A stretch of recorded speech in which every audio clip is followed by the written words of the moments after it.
Bienvenue dans Terre et Progrès, le magazine des filières agricoles produit par le FIRCA. Le secteur avicole assure le meilleur taux de consommation de viande en Côte d'Ivoire. C'est de loin la plus importante source d'approvisionnement en protéines animales du pays. Cependant, les acteurs de ce secteur manquent cruellement d'organisation et de méthodes de gestion de coopératives, ce qui a pour conséquence directe la perturbation de leur chiffre d'affaires. Conscient de ces carences, le FIRCA a organisé du 17 au 21 juin dernier un séminaire de renforcement des capacités d'une quarantaine d'acteurs de la filière avicole. Nos équipes ont suivi la formation. Voici leur reportage.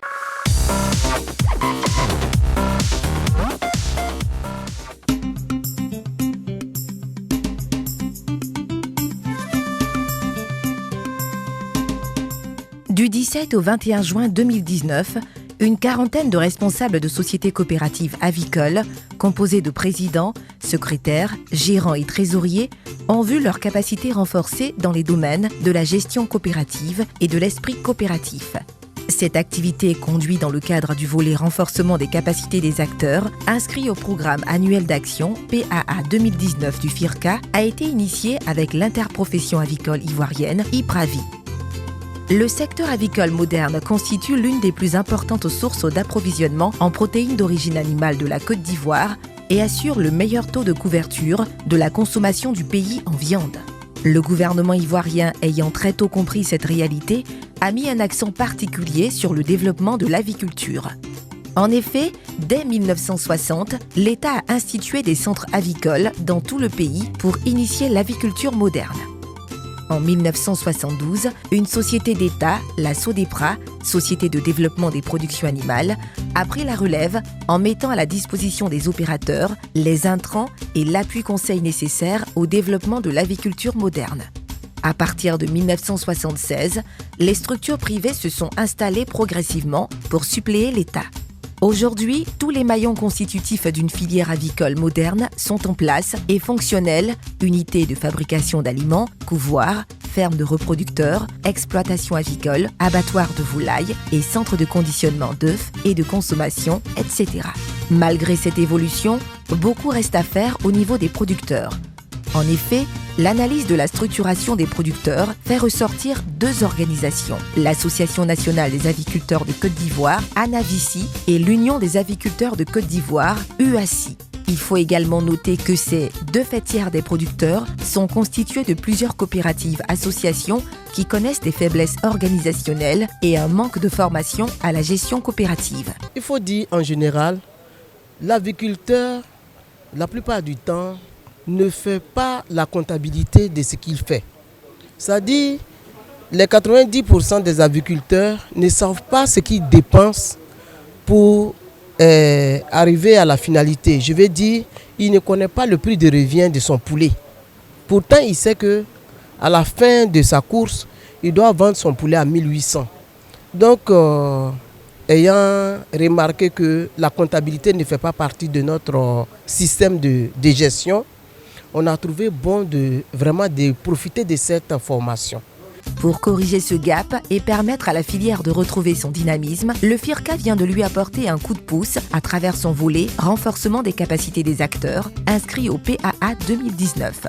C'est dans ce cadre qu'un séminaire de formation à la gestion coopérative et à l'esprit associatif a été organisé au profit d'une quarantaine de dirigeants d'organisations de base de la filière avicole. En l'occurrence, des présidents, secrétaires, gérants et trésoriers d'organisations de base de la filière avicole, comme le rappelle le représentant du directeur régional du ministère des Ressources animales et halieutiques.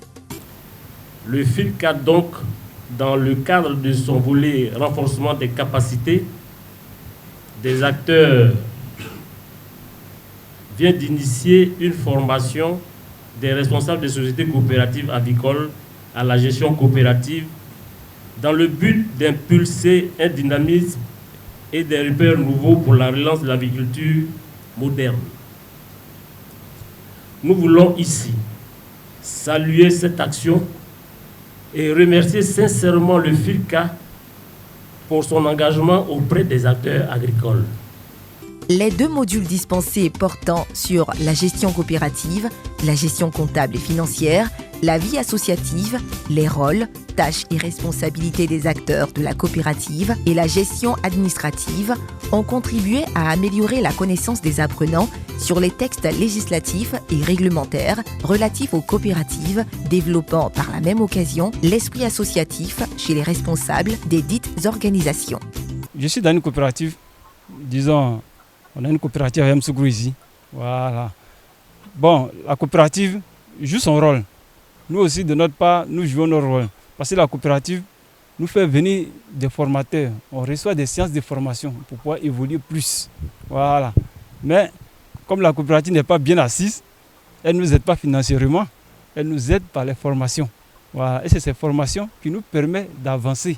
Voilà. Donc je peux dire que d'une part, la coopérative joue son rôle. Tout n'a pas été facile. Hein. Ça a été très difficile. Hein. C'était très difficile par le départ d'une chose. C'est très difficile. Bon, tout d'abord, j'étais chez un patron. Voilà. On faisait les chais, on faisait l'élevage des chais, 200 chais. Bon, et quand ça a commencé à améliorer, je l'ai motivé de pouvoir rentrer dans l'élevage des pondeuses. Voilà. Et c'est ainsi qu'on est venu à l'élevage des pondeuses. Mais, vous savez, quand tu prends de l'âge, voilà, il faut vraiment aller un peu en avant. L'intérêt de cette formation, elle est bienvenue, du sens que nous, aujourd'hui, on a besoin de beaucoup se former pour apprendre beaucoup, puisque l'élevage évolue. Et toute activité qui évolue doit être apprise. Et dans l'apprentissage, vraiment, on nous enseigne beaucoup de choses.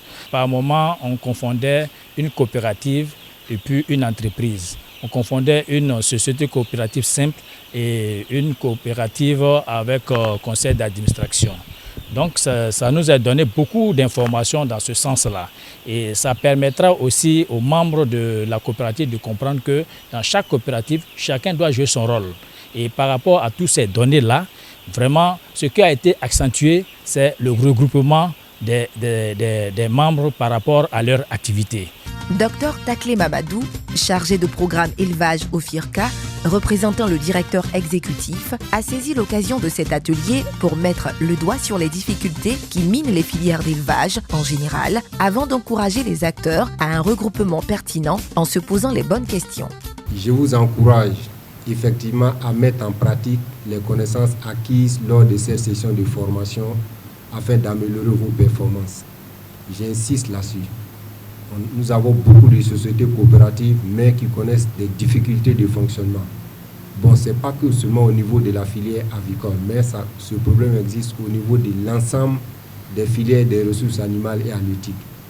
Mais comme nous sommes là ce matin au titre de la filière avicole, donc vraiment, je vais insister auprès de vous. Faites des efforts. Je vous donne un exemple simple. Même vous pouvez simplement organiser la vente des fientes. Ça, c'est une activité que les gens font individuellement, mais si la coopérative regroupe, vous pouvez avoir un prix intéressant pour les sacs. Ça permet à l'adhérent de sentir un effet positif de la société coopérative. Parce que quand on échange avec les aviculteurs de base, la première question est dit, mais la coopérative même apporte quoi? Donc vous-même les responsables, vous vous posez la même question.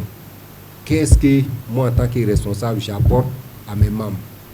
Pour s'assurer de l'effectivité de la mise en œuvre des engagements pris au cours de la formation, le cabinet formateur compte effectuer une mission de suivi sur le terrain.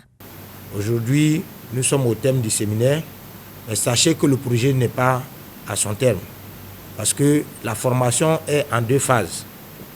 Vous avez ce que nous venons de finir, le séminaire de manière théorique et pratique, mais également il y a la phase de suivi qui va nous conduire à vous rendre visite.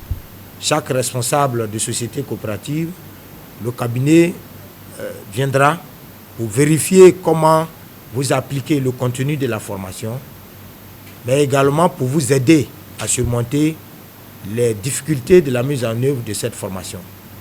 Donc très bientôt, nous allons élaborer avec vous un programme de suivi et nous tenons à vous prévenir. Ça ne sera pas forcément la police, mais ce sont des séances de travail qui vous permettra de vraiment surmonter vos difficultés. Le porte-parole des participants, après avoir exprimé la joie de tous de recevoir le diplôme de fin de formation, a engagé ses collègues à mettre en œuvre ce qu'ils ont appris afin de contribuer au développement de l'aviculture en Côte d'Ivoire. Mais à nous les participants, il faut dire que c'est vrai, on nous a formés. La formation est une chose, mais la pratique est autre chose. Il ne faudrait pas que l'effort que le FIRCA a fait, l'effort que le ministère a fait, l'effort que SIADES a fait, l'effort que l'IPRAVI a fait, l'effort que UAC a fait, l'effort que l'ANAVICI a fait, soit vain. L'objectif principal, c'est pour que nous ayons, sur tout le territoire national, dans toutes les régions de la Côte d'Ivoire, dans tous les départements de la Côte d'Ivoire, dans tous les hameaux de la Côte d'Ivoire, des sociétés coopératives existantes, dynamiques, pour le bonheur des aviculteurs et de la population ivoirienne. Dans sa volonté d'accompagner la filière avicole, conformément à son volet renforcement des capacités des acteurs inscrits au PAA 2019, le FIRCA s'est engagé à démultiplier ses sessions de formation dans les prochains jours au profit des autres acteurs de la filière avicole, des autres zones de production. Le renforcement des capacités du monde agricole est un objectif inscrit au programme annuel d'action 2019 du FIRCA. Cet outil puissant vise essentiellement l'augmentation et l'amélioration de la production agricole de la Côte d'Ivoire. Merci d'être resté en notre compagnie. Terre et Progrès pour aujourd'hui, c'est terminé. Retrouvez l'émission sur notre page Facebook, notre chaîne YouTube et notre site internet firca.ci. Passez un excellent week-end et rendez-vous la semaine prochaine.